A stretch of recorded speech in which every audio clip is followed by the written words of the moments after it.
invited to K-drama school.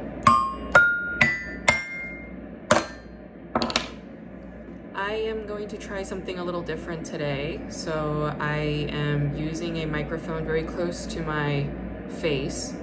Also, if you're watching this on YouTube, and you could subscribe to the K-drama school YouTube, it's just at K-drama school.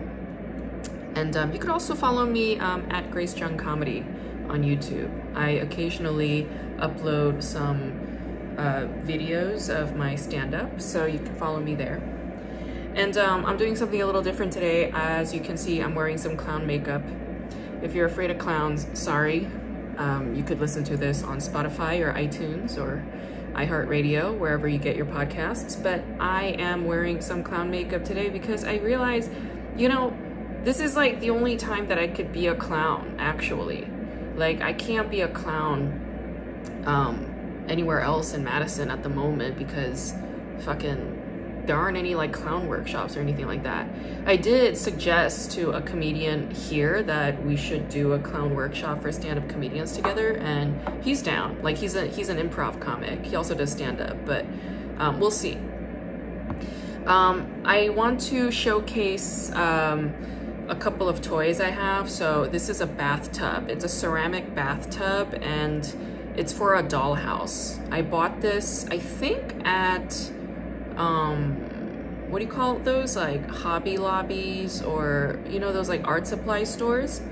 Anyway, I got it in LA. I spent like, I think I spent like $100 and something at the art supply store that day, and this is one of the things that I bought.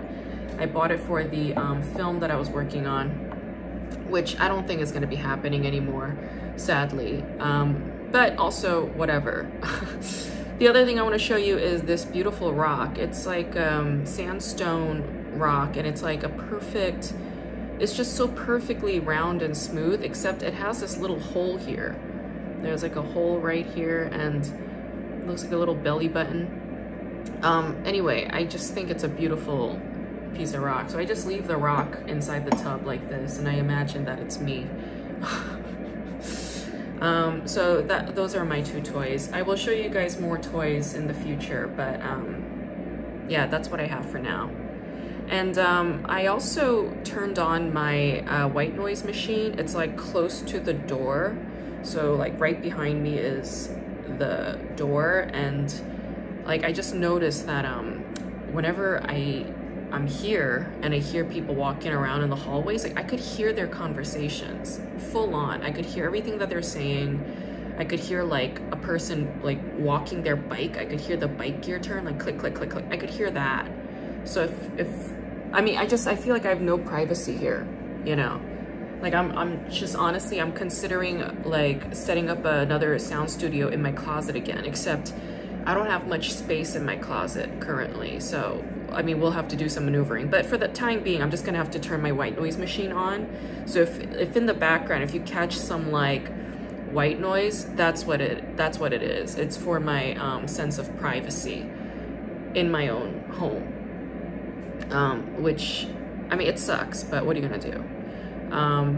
You have upsides and you have downsides to everything, and I guess the downside is I have even less privacy than I did before. Like before, I could hear my neighbors fucking. I could hear my neighbor fucking here too. Like, I could hear them loud and clear. When people are in the hallway, when I walk down the hallway, I could hear people like watching TV. I could hear them coughing. I could hear people put stuff in their microwave. Oh, for the love of God. I mean, really, I would really, really, really love to live in my own house. Like separate, not touching anybody else's walls. Like, I would love to do that. But who knows? Maybe that might, you know, fuck my shit up. Maybe that's why it's not happening yet, but we'll see. It's in the works. I got some good news though. Like, so the booker at the Hollywood Improv, Rita, who really likes me, she's always been so supportive for the last like 5 years. She's always been like so, I don't know, like she would always like praise me and compliment me and support me and encourage me and give me spots at the Improv. Like I owe a big chunk of my, you know, confidence to her. She just really seems to believe in me. And I reached out to Milwaukee Improv, letting them know that I'm available, and I guess they reached out to her to like, I don't know, as like a reference, I guess, and she was kind enough to give them, like, put in a good word for me. So I was so moved by that, you know, like there are people out there who deliver, you know. Like, it's one thing to say, oh, I support you and I wish you good things, but it's another to actually fully fucking deliver, to really be like, I'm gonna put in a good word, I'm gonna say something nice about you to people and let them know that you're worthy. I'm gonna tell people. There's a big fucking difference, you know.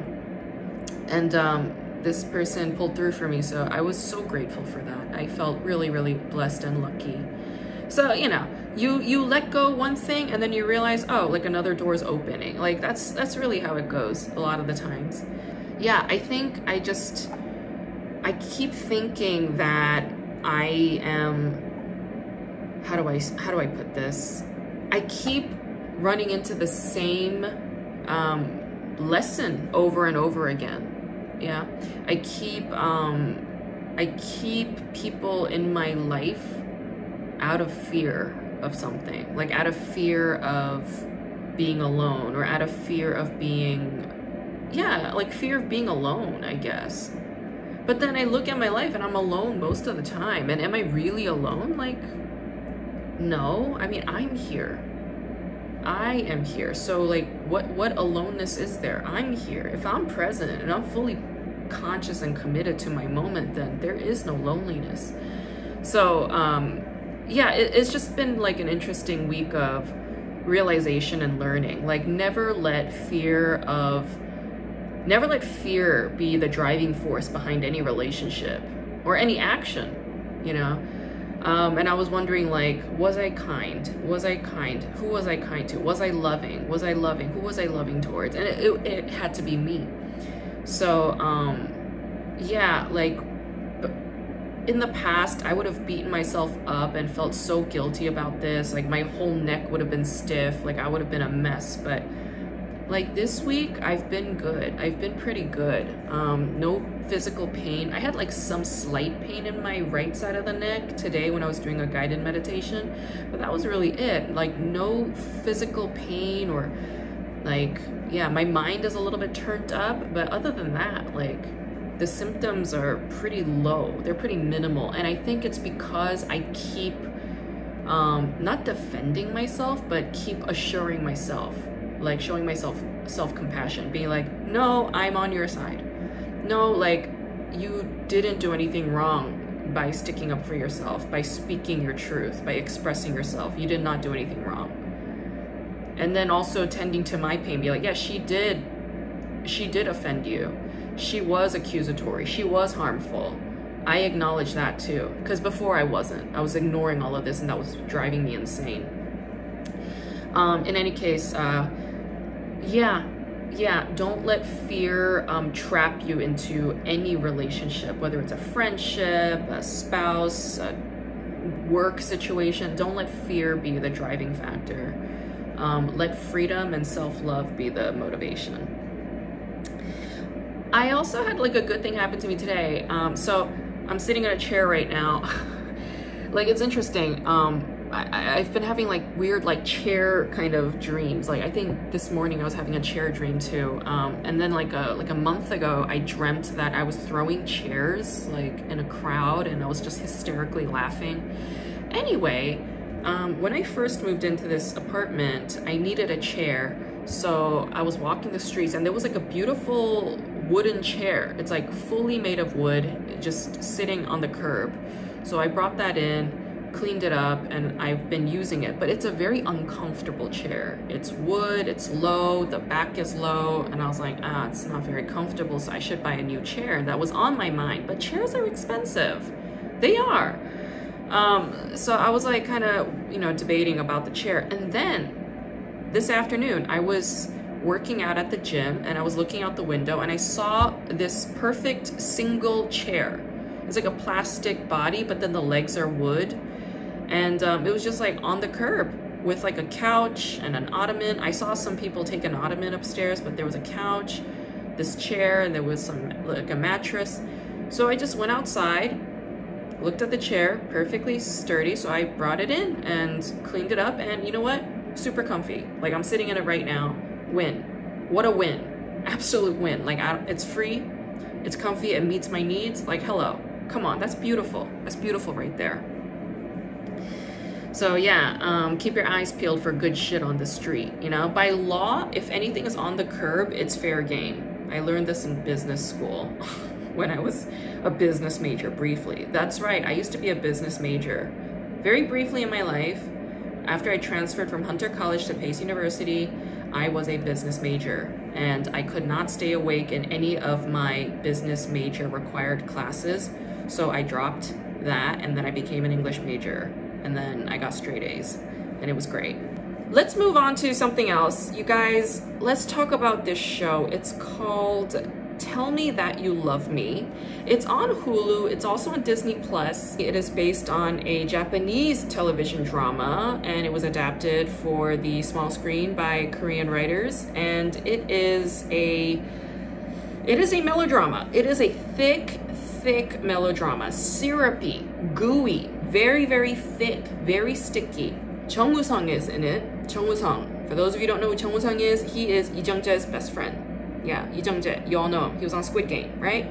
Chung Woo-sung is mostly he's mostly a film actor, but every once in a while he'll do a TV show. And I'm not gonna lie, like he did this one show called, I think it was called Padam Padam, and like a pretty big deal like writer wrote that show. She's the writer for like Goblin and The Glory, and like she's had like an excellent I don't know, like she has some great shows under her belt. But then she went and made Padam Padam, and it was like the worst TV show I've ever seen in my life. It's not as bad as that show with Choi Min-sik, the one that kept advertising that Son Seok-gu was in it, and the Son Seok-gu was barely in it. Yeah, it's not as bad as that one, but it's like, it's pretty bad. Anyway, Tell Me That You Love Me. It's based on a Japanese show, and that show came out in the 90s, like mid-90s, 1995. And then it was written by Eriko Kitagawa, and then Kim Min-jung adapted it into the Korean version, and it was streaming late last year. And I just got to see it recently, and you know what? Like, I appreciate it. I appreciate it for a couple of reasons. Number one, Chung Woo-sung is a fantastic actor. He's like a brilliant actor. He's just really excellent at eye contact. Yeah, he's really good at eye contact. And in this show, he's playing a deaf person. Yeah, so he can't hear, so his eyes are everything, and he's like really great at delivering these like sight expressions just with his eyes, communicating with his eyes only. And I'm like, oh, this is like a master actor kind of shit. Like, I'm sure he's loving doing this, and it's like entertaining for me to watch too, because I'm like, he's enjoying himself and he's good at what he's doing. I mean, this is great. Shin Hyun-bin is the opposite, the co-star on this show. And Shin Hyun-bin, you guys have seen her in Hospital Playlist. Okay, what is it about Shin Hyun-bin that I just can't, like, she just doesn't do anything for me? I have to say she lacks charm, like 매력 없다, that's how they say it in Korean. Like, it's not that she's a bad actress, she's a good actress. Is she an amazing actress? Not really. Nothing to write home about. Is she beautiful? No, not really. I mean, there's like nothing about her that stands out that makes me say like, oh, she's somebody that I would select to put in a drama as the lead, or in a film as the lead. Like, I don't get any of that from her. So it's shocking to me that she's even a lead on this show. And I feel weird saying this. I sound judgmental, but I'm not being judgmental. This is just my genuine observation. My genuine observation. I am shocked. I am shocked to see her as a star, because I'm like, you don't, as far as I'm concerned, like, you don't have it. So I don't get it. But see, this is the thing, you know. Anytime you look at a star, anytime you watch a show, anytime you watch a film, it's subjective. It's just highly, highly subjective. So, I mean, you know, it's really none of my business to be like saying this shit. But I mean, that's the truth. What am I gonna say? What am I gonna do? I love this show for many reasons. First of all, like, I think this is a show that really does do something to educate the public about a person living with a disability and how the local culture reacts to individuals with a disability. For instance, Chung Woo-sung's character, he's deaf, and then like some little boy wanders into his house and then gets trapped there, and then the whole town flips out, and then they accuse Chung Woo-sung of like kidnapping the kid, blah, blah, and he can't defend himself. He doesn't even know what the hell's going on because he's deaf, and it's like they have to wait for an interpreter to come, blah, blah, blah. It's like such a hassle, and it's just a huge misunderstanding, right? And it's like, well, it's not a fair game if you don't let this person speak or communicate, or, you know, it's just like, what do you do? What do you do in a situation like that? Also, like other things, like, I mean, this person, he's living with a disability and he feels as if his disability is a reason for other people to not love him. How sad is that? And he stayed single for like decades because of that. And it's so sad. It's like, oh, my heart was just breaking. You know, because Chung Woo-sung is like fucking, he's like 50 something years old. And the last time he had a girlfriend was like in fucking college. So it's like 3 decades of just solitude because he felt as if he's not worthy of love. I mean, that's devastating. If that's not sad, I don't know what the fuck is. So devastating. I really liked some of the things that Shin Hyun-bin's character was saying, like in the first few episodes. Like, she used to be a flight attendant and she quit that in order to pursue acting, and she wanted to be an actress since she was young, and then she put that, you know, on hold for many years because of her parents' disapproval, and then she went and did it in her 30s, and her parents are like, why would you do this like so late in the game, like you're too old? And she was like, well, when I was in college and young, you said no back then too, so what the hell, you know? And that's like a perfect answer, because it's like, no matter what, they're not gonna like it. No matter what, you will have people who will say no to you, but this is your life, it's not their life. You don't have to listen to what they say.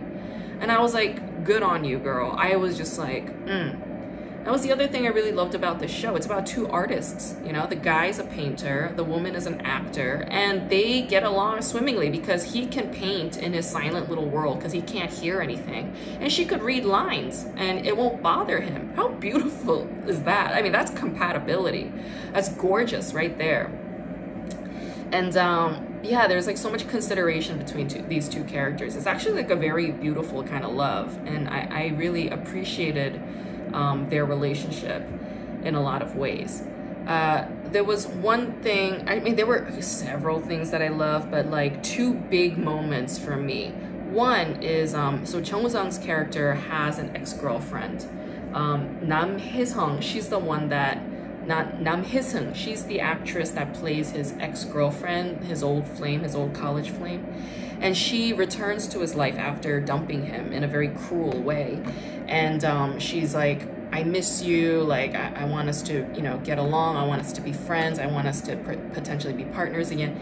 And he's just like, no, you know, like he sets his boundaries very clearly with her. She's all like crying and weepy and like begging for his attention again, begging for his forgiveness, and he's all like, I don't want to deal with this. You trigger bad memories, this is all in the past, stop it.